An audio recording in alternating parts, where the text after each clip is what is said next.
The message arrived during Rebecca Stone's morning coffee, changing everything humanity thought they knew about their place in the universe.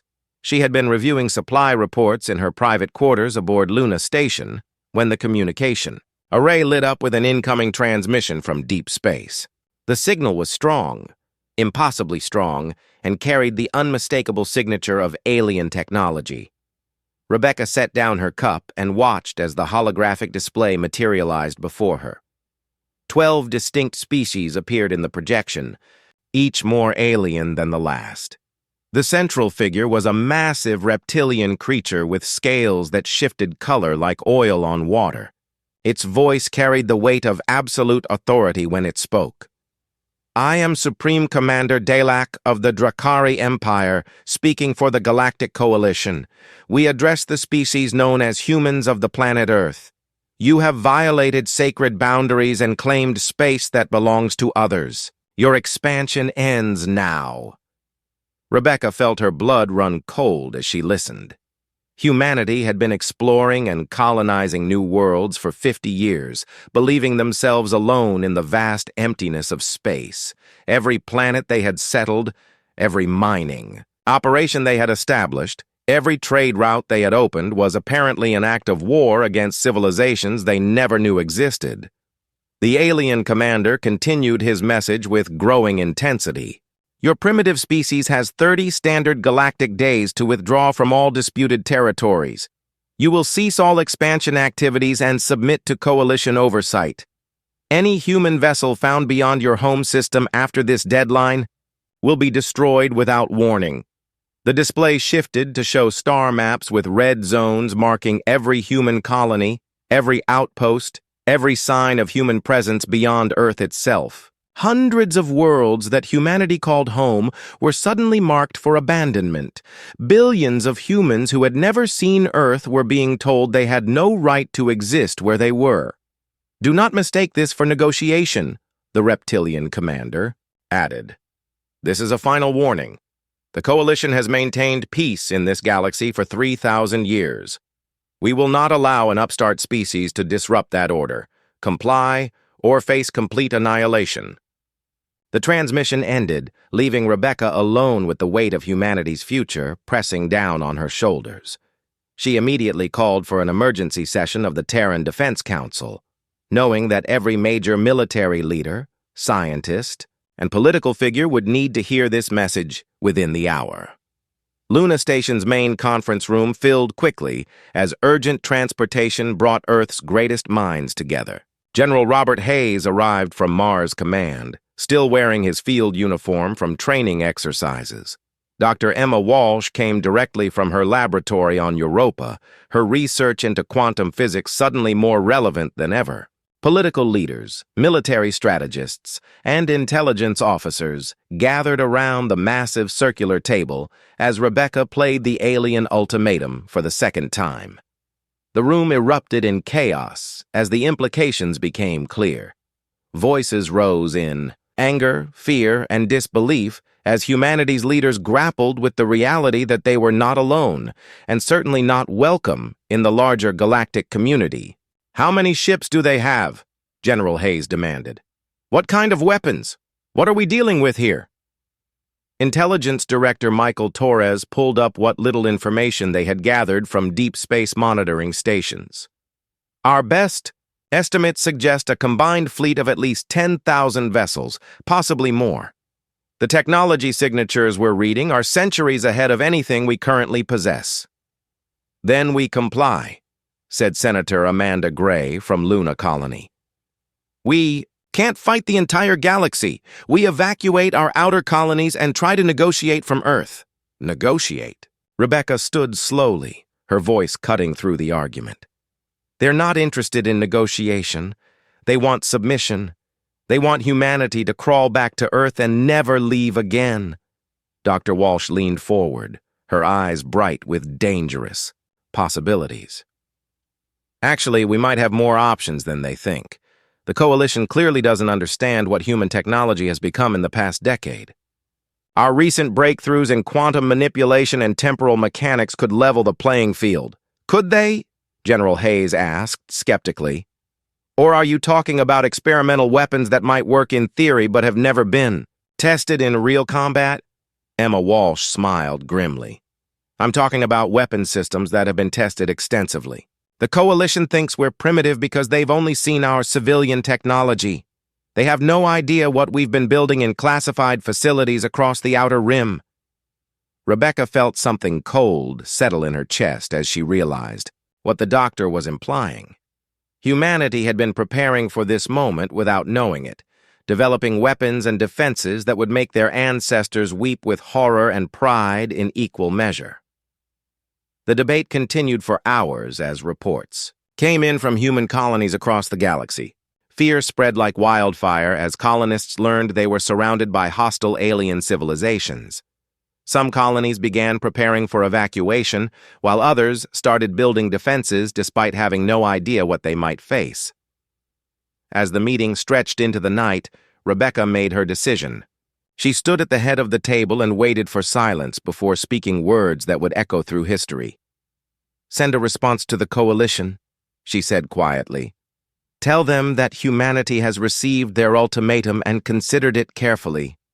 She paused, meeting the eyes of every person in the room before continuing.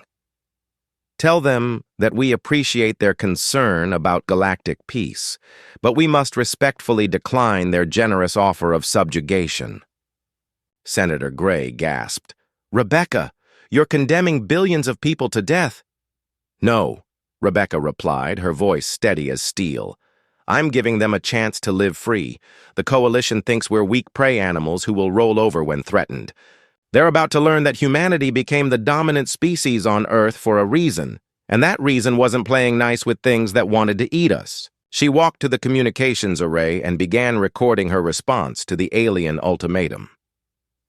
"Supreme Commander Dalak, humanity thanks you for your introduction to galactic politics. We're honored to learn that we've been such successful colonizers, that you consider us a threat worth mobilizing against." Rebecca's smile was sharp enough to cut diamond as she delivered humanity's answer to the stars. "However, we must inform you that Earth and her children don't respond well to threats. If the Coalition wants humanity to stop expanding, they're welcome to come and try to stop us. We'll be waiting." The message was sent before anyone could object, carrying humanity's defiance into the void and sealing their fate for better or worse. The galaxy wanted a fight, and Rebecca Stone had just accepted the challenge on behalf of her entire species. 3 weeks after humanity's defiant response echoed across the galaxy, the Coalition's advance fleet dropped out of hyperspace at the edge of human territory.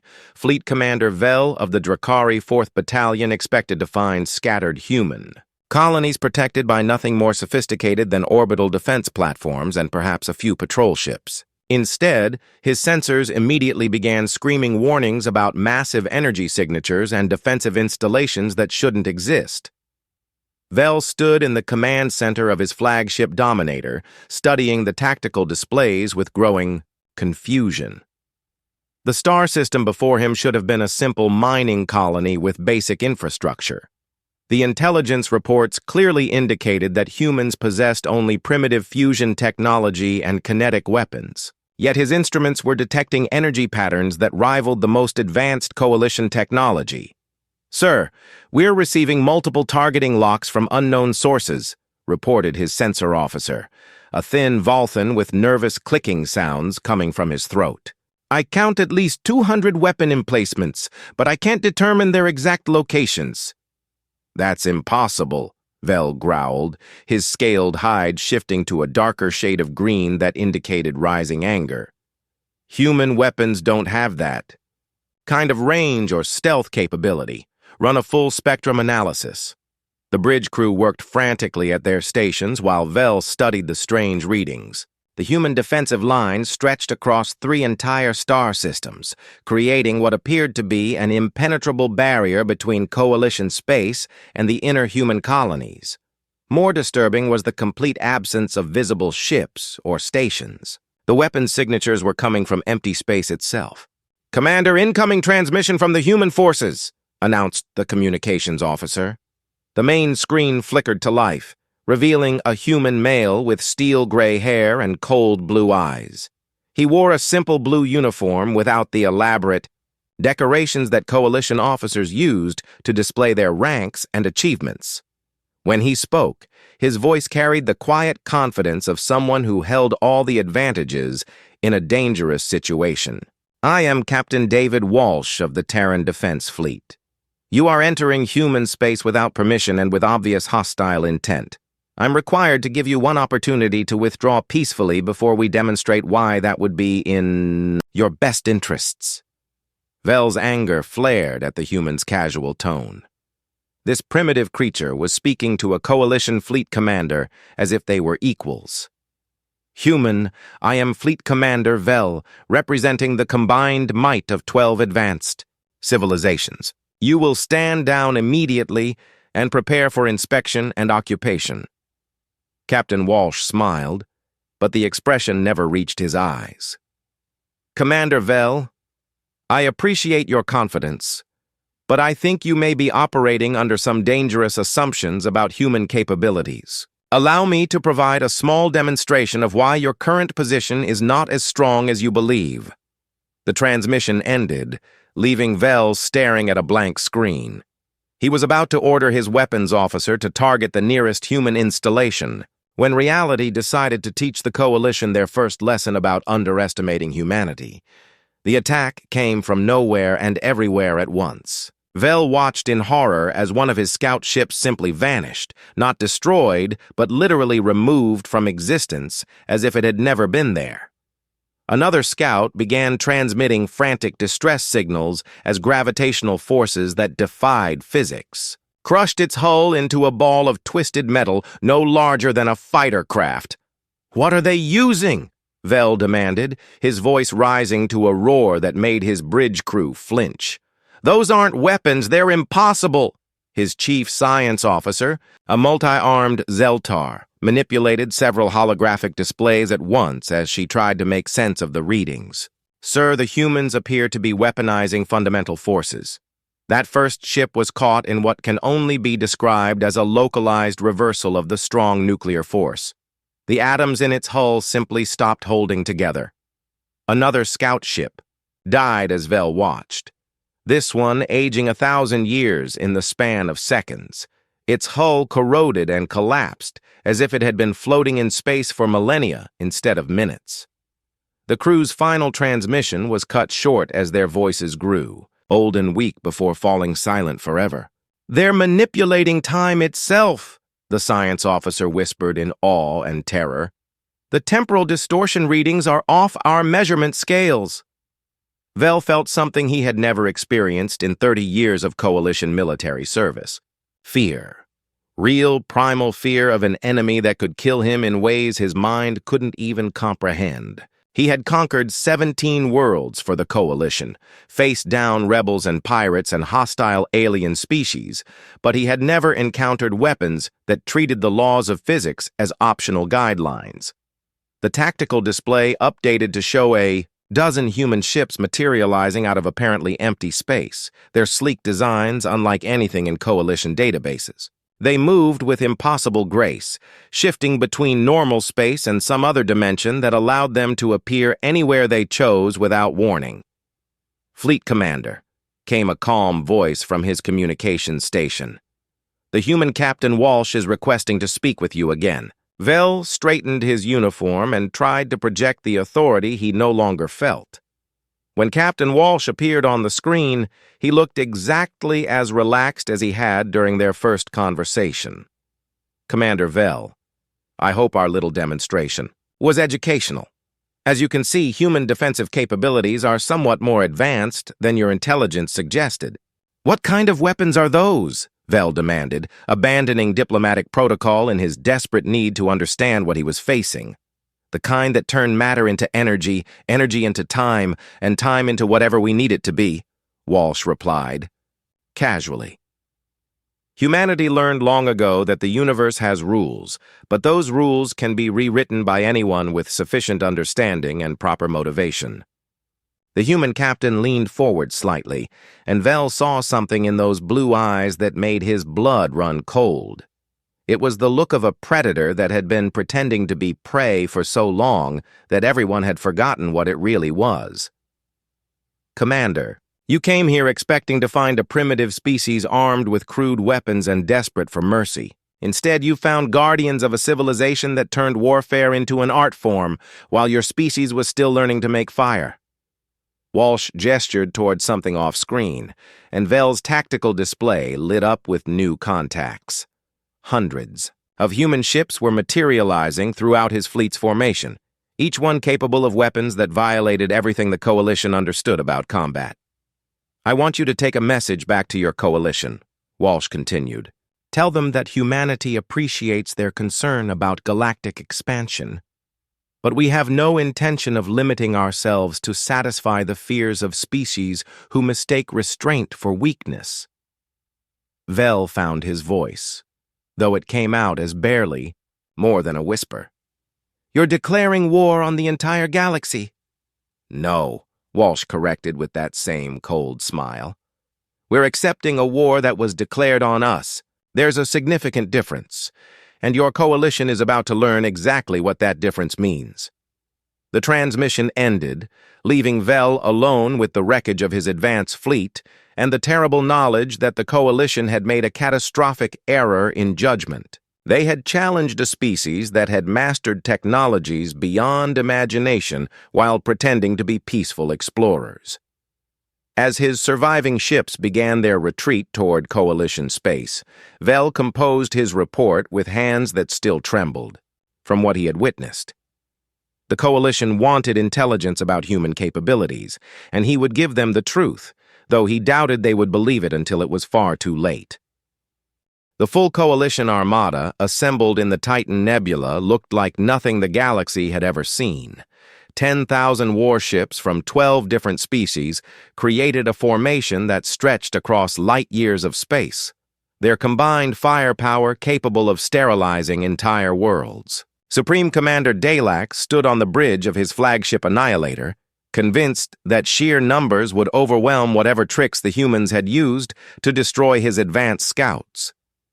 Every Coalition species had contributed their finest vessels to this ultimate show of force. The crystalline ships of the Vulcan gleamed like living jewels as their energy cores pulsed with contained starfire.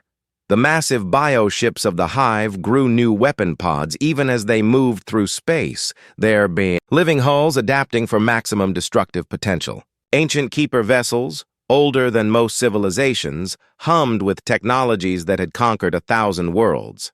The humans have responded to our muster, reported Intelligence Officer Cran, his insectoid features clicking with nervous energy. Their fleet is moving to intercept us. Dalak examined the tactical display with satisfaction.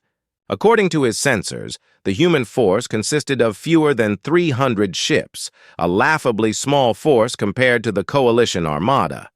Even if human technology was more advanced than expected, numbers would tell in the end. They always did. How many ships do they have exactly? Dalak asked, wanting precise figures for his battle reports. Sir, that's where the readings become confusing, Cran replied, manipulating several holographic displays. Our sensors detect approximately 250 vessels, but the quantum signatures suggest the presence of over 3,000 ships occupying the same space coordinates. Sensor malfunction, Dalak decided immediately. The nebula interference is causing duplicate readings. Focus on confirmed visual contacts only. What Dalak didn't understand was that the sensors were working perfectly. The human fleet was indeed occupying multiple space coordinates simultaneously, existing in several parallel dimensions at once, while maintaining coherent command and control across all reality states. It was technology that would have seemed like magic to species still limited by single-dimensional thinking.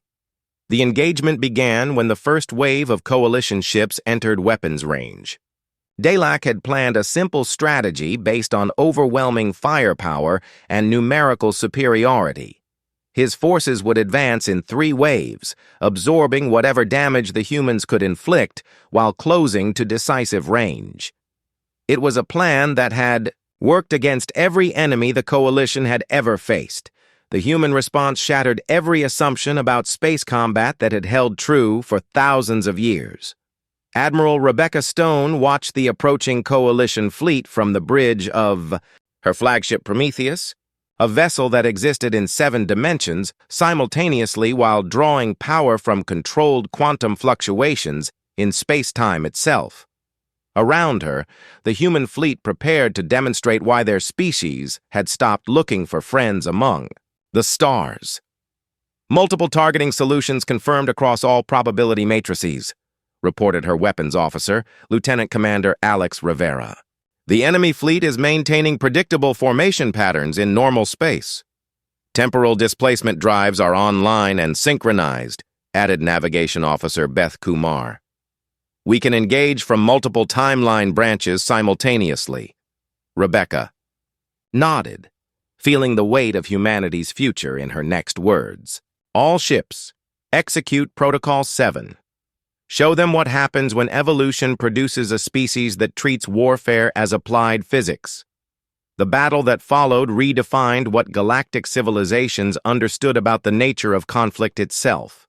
Human ships phased in and out of normal space, attacking from past, present, and future positions while their enemies remained trapped in linear time. Weapons that manipulated probability struck Coalition vessels with disasters that shouldn't have been possible but became inevitable once fired.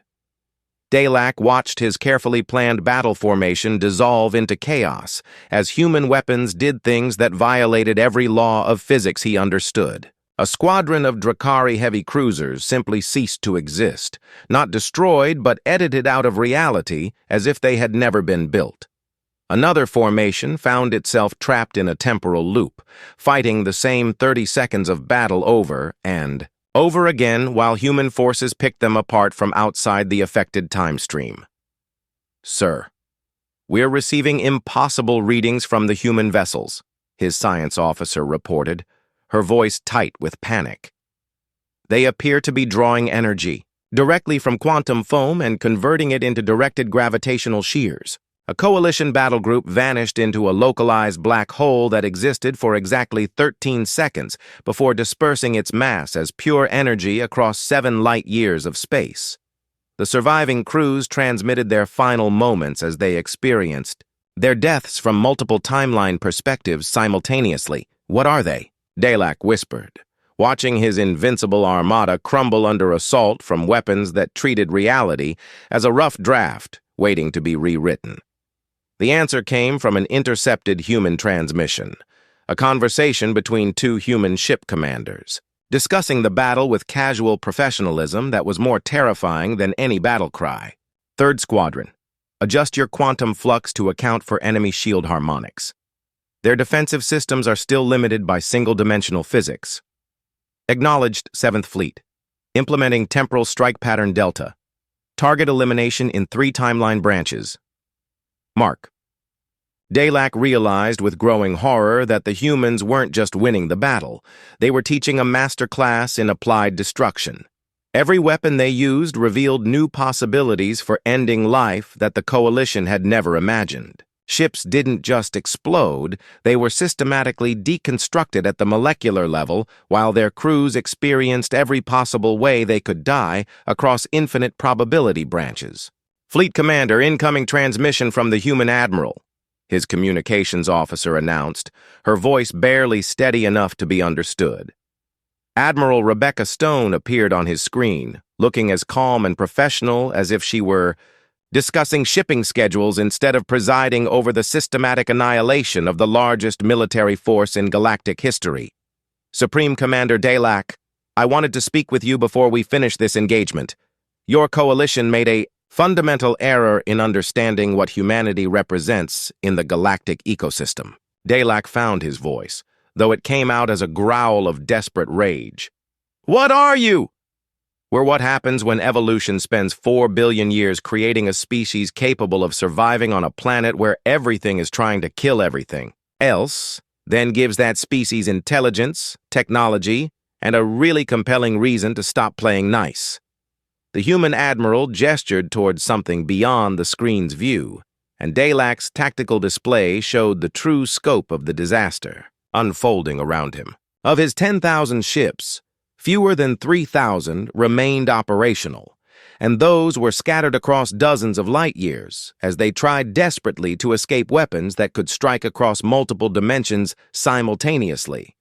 Commander, your species and your allies made the mistake of judging our intentions by our capabilities instead of judging our capabilities by our intentions. You saw peaceful expansion and assumed weakness. You saw restraint and mistook it for inability. Rebecca Stone's expression hardened into something that made Dalak understand why humanity had become the apex predator of their home planet. Now, you learn the difference between a species that chooses peace and a species that is incapable of war. We chose peace, Commander. You chose to take that choice away from us. The transmission ended as human forces began the final phase of their assault. What remained of the Coalition fleet discovered that retreat was not an option when your enemies could manipulate time itself. Ships trying to escape found themselves attacked by human forces that had arrived at their destination before they had decided to flee there.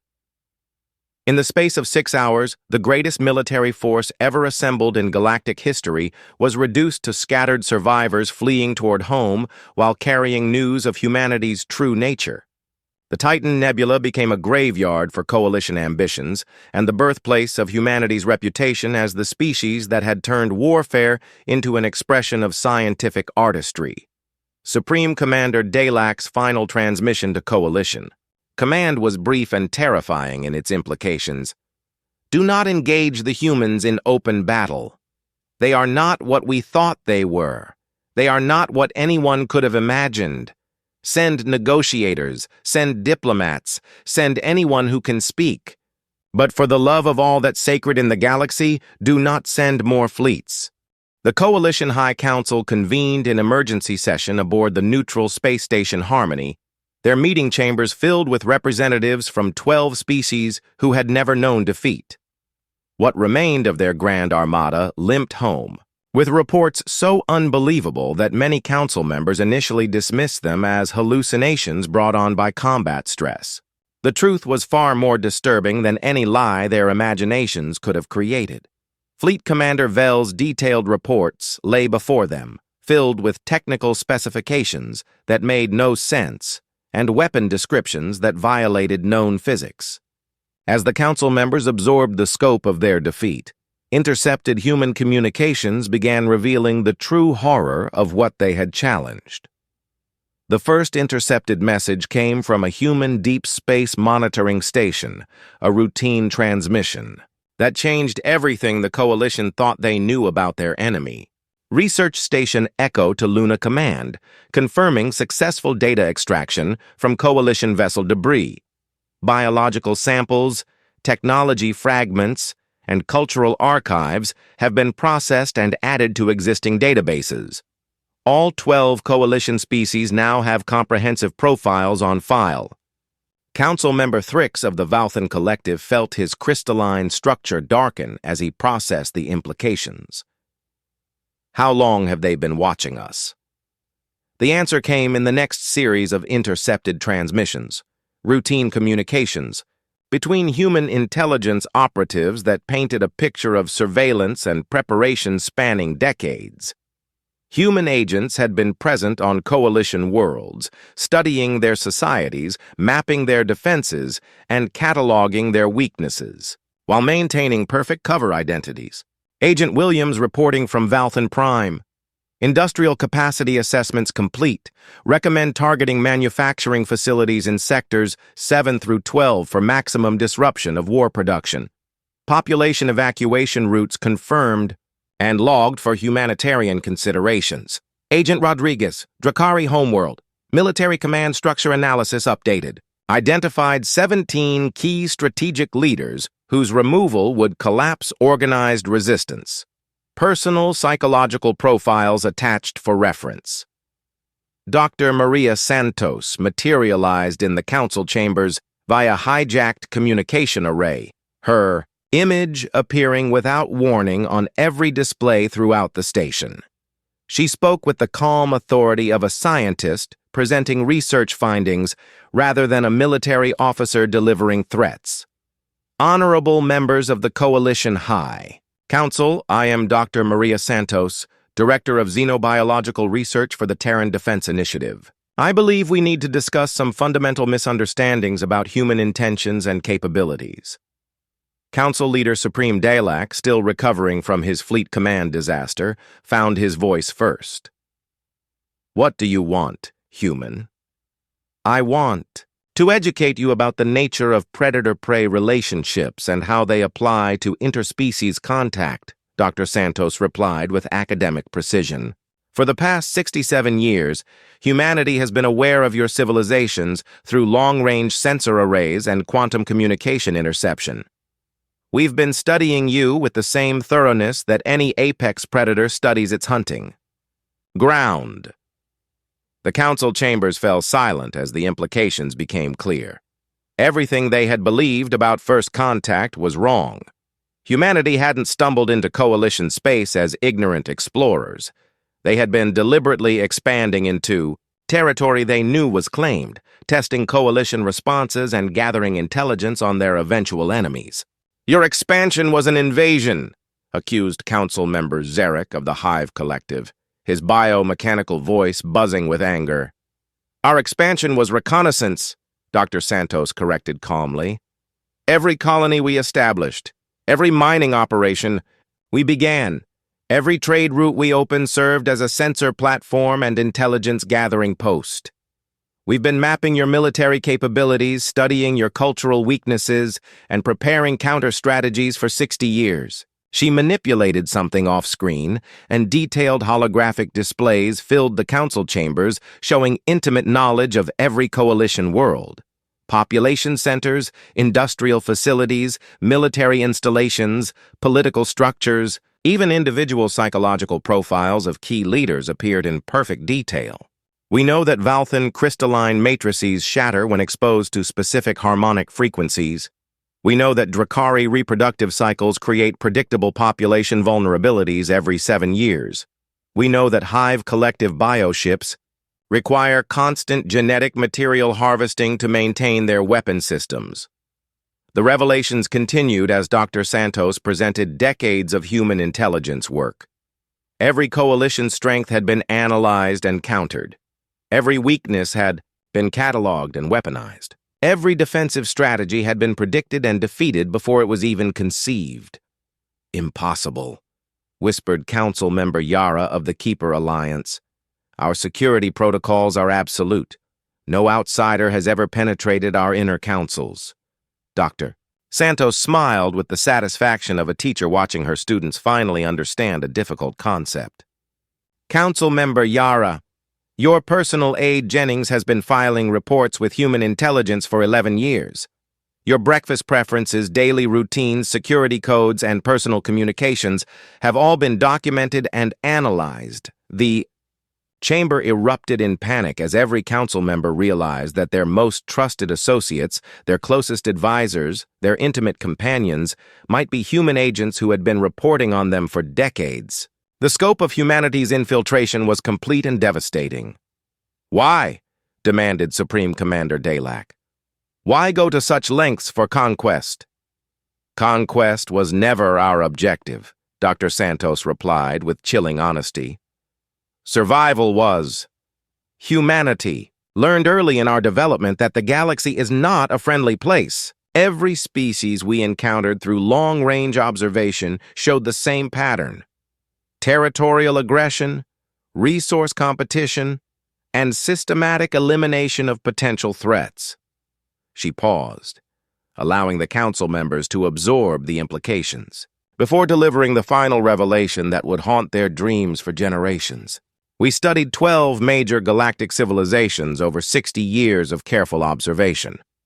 Every single one showed clear evidence of having destroyed or subjugated dozens of other species during their expansion phases. The coalition wasn't a defensive alliance. It was the extermination cooperative that had simply run out of nearby victims. The truth hit the council like a physical blow. Humanity had been watching them commit genocide for decades, studying their methods and preparing defenses against inevitable contact. The peaceful expansion that had triggered coalition response wasn't exploration. It was the carefully calculated deployment of a species that had decided the galaxy needed new management. Your ultimatum simply confirmed what we already knew, Dr. Santos continued. The coalition would never allow humanity to exist as equals. Your historical pattern indicated complete extermination within 10 years of first contact, preceded by demands for submission that were designed to be rejected. Supreme Commander Dalak felt his worldview crumbling as he realized that every strategic decision the coalition had made was predicted and planned for by an enemy that knew them better than they knew themselves. So we prepared accordingly, Dr. Santos concluded. We developed weapons systems specifically designed to counter coalition technology. We infiltrated your societies to understand your psychology. We identified your critical vulnerabilities and prepared strikes that would end any conflict quickly and decisively. The communication array flickered as Dr. Santos prepared to end her presentation, but her final words would echo through coalition space for generations to come. Honorable Council members, humanity doesn't want to rule the galaxy. We don't want to conquer your worlds or enslave your peoples. We simply want to exist without constantly looking over our shoulders for the next threat to our survival. Her image stabilized one final time as she delivered humanity's ultimatum to their former enemies. You wanted to test whether humanity deserved a place in galactic civilization. Consider your test complete. Now you get to decide whether the coalition deserves a place in humanity's galaxy. The transmission ended, leaving 12 species to contemplate the terrible realization that they had challenged a predator that had been studying them for longer than some of their civilizations had existed. The hunters had become the hunted, and their prey had been planning the reversal for decades. The coalition's final fortress was a testament to 3,000 years of military engineering.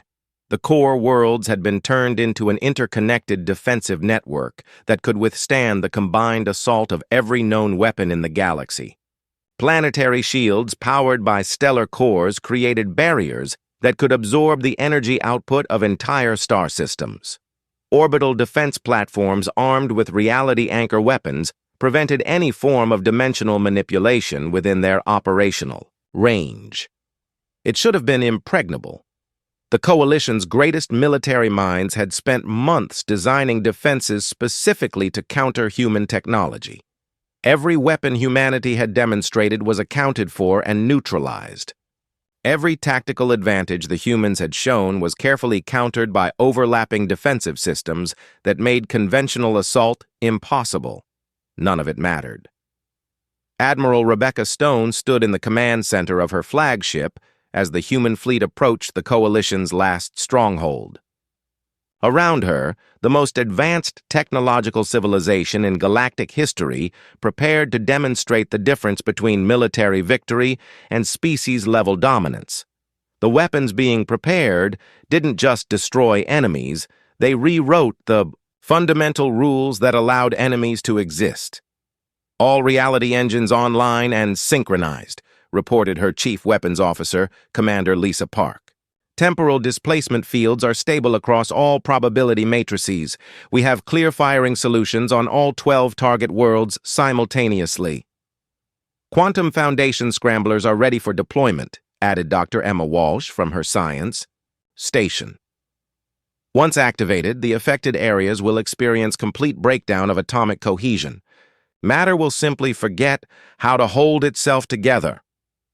Rebecca nodded, feeling the weight of what they were about to unleash. Humanity had built weapons that didn't just kill enemies. They eliminated the concept of the enemy from reality itself. It was technology that made gods weep and devils flee, and they were about to use it against civilizations that had made the fatal mistake of threatening human children. Open a channel to all coalition worlds, she ordered. Let them hear what comes next. The transmission reached every inhabited planet in coalition space simultaneously, carried by quantum entanglement arrays that bypassed every defensive system ever devised. Rebecca's image appeared in government centers, military commands, and civilian population areas across 12 different species as she prepared to deliver humanity's final judgment. People of the Coalition, I am Admiral Rebecca Stone of the Terran Defense Fleet. Your leaders declared war on humanity, believing we were a primitive species that could be easily conquered or destroyed. They were wrong about our technology, wrong about our capabilities, and most critically, wrong about our nature.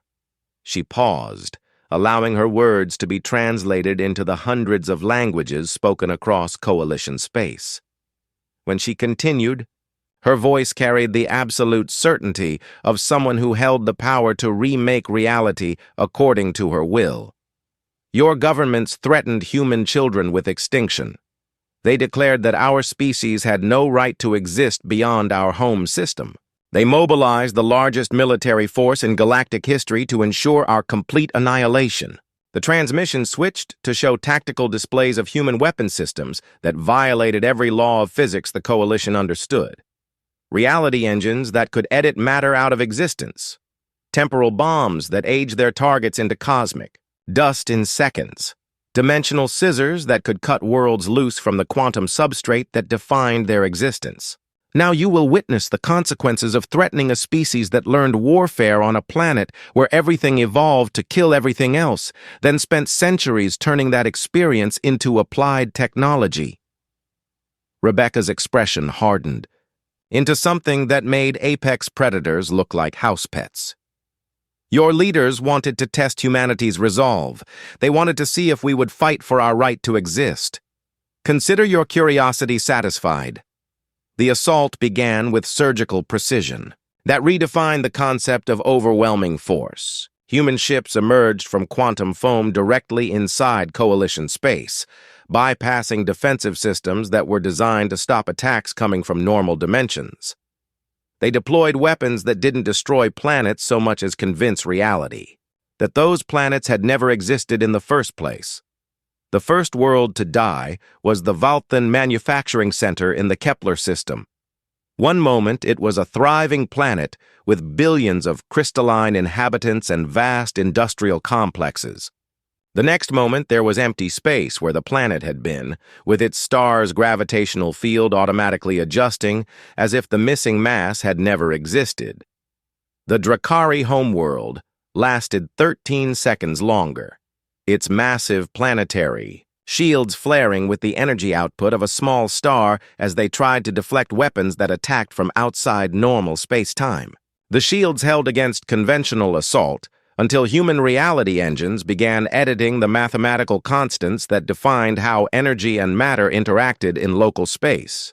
Physics itself turned traitor, and the most heavily defended world. In Coalition space dissolved into component atoms that forgot they had ever been part of something larger. Across Coalition space, the systematic dismantling of civilization continued with the methodical precision of scientists conducting an experiment. Planets didn't explode in dramatic fashion. They simply ceased to be, edited out of existence by weapons that treated the laws of physics as software that could be debugged and rewritten. The Hive Collective's bio-worlds experienced a different kind of horror as human temporal weapons aged. Their living ships and planetary organisms a billion years in the span of minutes. Vast biomechanical cities that had grown for millennia withered into cosmic dust, while their inhabitants watched helplessly as entropy became their enemy's weapon. The ancient Keeper worlds, protected by technology older than most galactic civilizations, discovered that age meant nothing to enemies who could attack from multiple timeline branches simultaneously. Their temporal shields, designed to slow the passage of time around their planets, became death traps when human weapons began accelerating time within the protected zones. Millennia passed in seconds as the Keepers watched their eternal civilizations collapse into archaeological ruins. Supreme Commander Dalak watched the annihilation of his people from the Coalition's final command bunker, buried deep beneath the surface of their last remaining stronghold. His tactical displays showed the systematic erasure of everything the Coalition had built over 3,000 years of galactic dominance. "Sir, we're receiving surrender requests from the surviving population centers," reported his communications officer, her voice hollow with shock and defeat. "They're begging for mercy, offering complete capitulation." "Tell them humanity isn't interested in surrender," Dalak replied bitterly. "This isn't conquest. This is pest control." The truth of his words became clear as the human assault entered its final phase.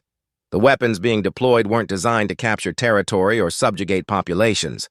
They were designed to solve the Coalition problem permanently by ensuring it could never threaten humanity again.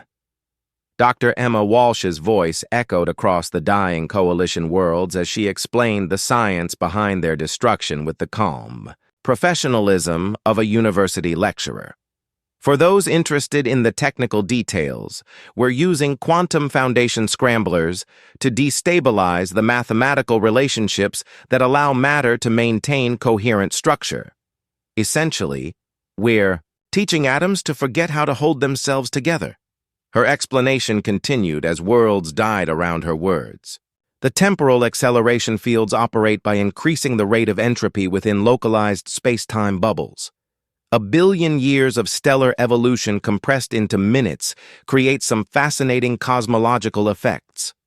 The most terrifying aspect of humanity's assault wasn't the impossible weapons or the casual violation of natural laws. It was the complete absence of emotion in their destruction of civilizations. They weren't angry or vengeful or cruel. They were simply solving a problem that threatened their species' survival using the most efficient methods available. Dimensional. "Severance complete on target 7 through 9, reported Commander Park, with the same tone she might use to announce successful navigation updates. "Local space-time has been isolated from the greater quantum matrix. The affected regions no longer exist in any meaningful sense." Admiral Stone watched the tactical displays update as Coalition civilization was systematically reduced to scattered survivors on 3 remaining worlds. When she spoke again, her voice carried across the galaxy with the finality of a closing door. "People of the Coalition, your leaders made a choice to threaten humanity with extinction.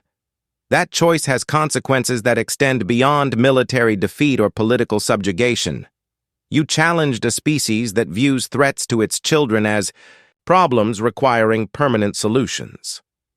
The final phase of the assault targeted the Coalition's remaining command centers with weapons that defied description. Reality engines began rewriting the local laws of physics to create regions where life itself became impossible. Not dead, but impossible.